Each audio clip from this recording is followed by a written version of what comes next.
Très bien, thank you very much. Effectively, the problem is with when men and women are living together and they have, as example, a house, and the house is in the name of the husband because he was the chief of the family, and then when there is divorce, after 20 years or 30 years or something like that, woman can go out, as we say in Morocco, with his hand on his head, like that, with nothing, and the actual law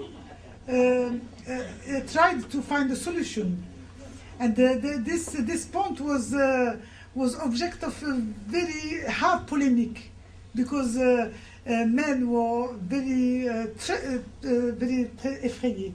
Very scared, very scared, because they say you are going to marry with a girl only one day, and she is going to take the half of all what you have, and there was a lot of ideas like that, who showed that men were very scared about that.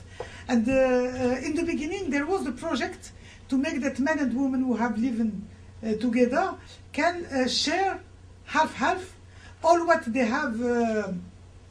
Ce qu'ils ont acquis, what they have win into the period of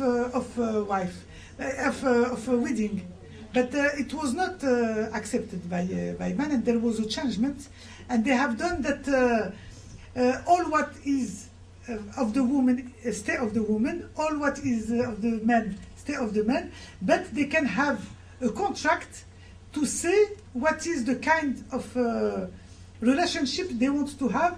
They can say we want to have half of all what we are going to buy in our wedding period, or we can have 30%, 70%, or we want everyone to be independent.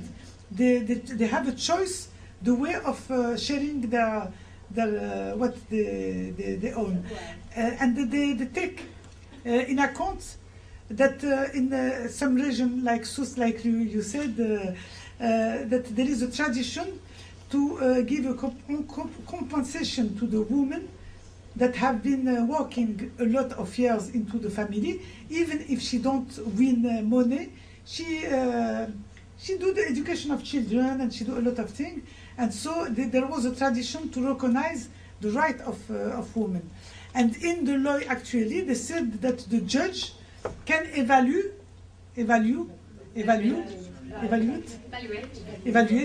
sorry, can evaluate what is the part of the bringing of the woman into the what the family own, and men, a lot of men said that they are afraid. They are afraid to be abused, that women take more than... There is something like that, but I think that now confidence is coming back, because it is natural that when there is a change, a very important change in the family life, it is natural that people are afraid, because they say they don't know what is going to happen with the new family code. But can I tell you a joke? Because they ask when men, what do you think about family code? He said, family code. Oh, for my daughter, it is wonderful. But with my wife, they have been very hard.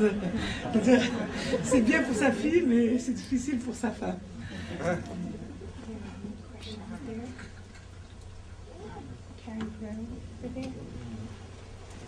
Okay. Could you please give us your name? Sure. Thank sure. you. My name is Mohammed Ali Lutfi. I am a student here at the American University International Development Program.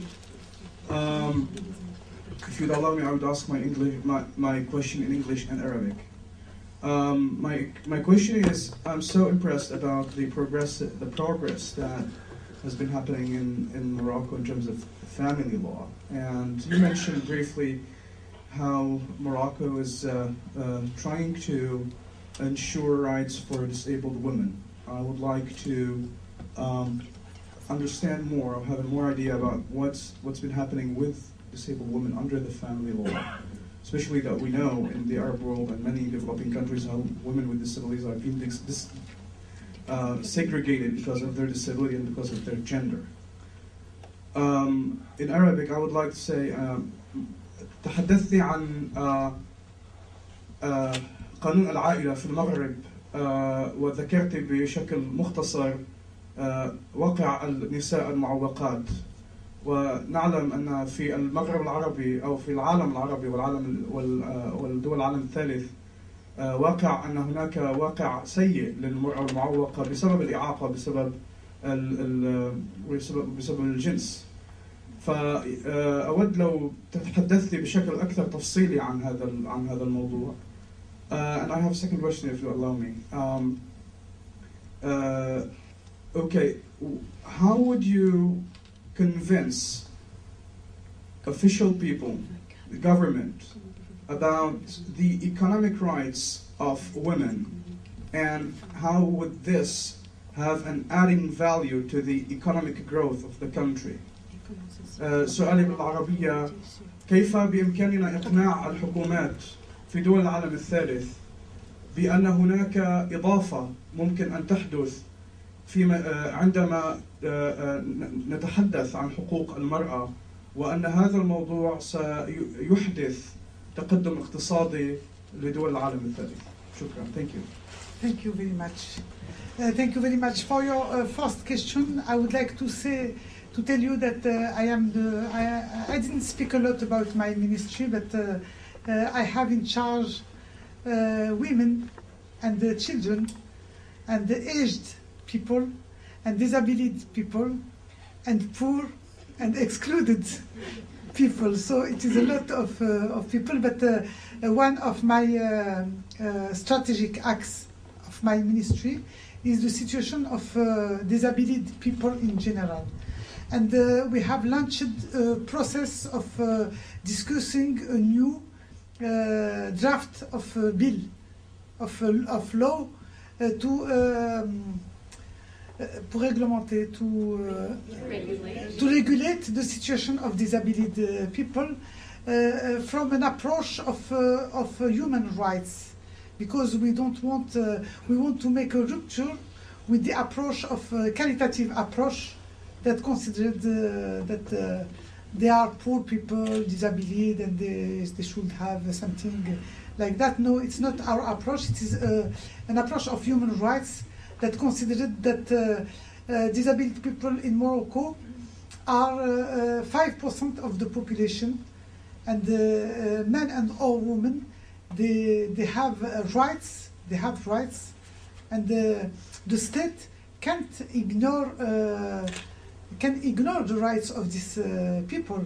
And especially there is for access of work, for health rights of these people, for scholarship of these children who needs a special approach, and also with labor, access to work of these people. And fourth, it is the accessibilities, the possibilities, accessibilities, like in French, accessibilities of, and there was a very big meeting of consultation with the association that work in the area of disabled people, and just recently, before less than 1 week, I have a very big festival of people disabled, of children. About the item of for scholar integration of children disabled into the school, and there is a lot of activities that have been organized in the country about the situation of people disabled. You are right, Mr. Mohamed Ali Lutfi. You are right when you say that women disability is a victim of two kind of discrimination. First, discrimination because she is disabled, and second, because she is a woman, and she is most of the time she can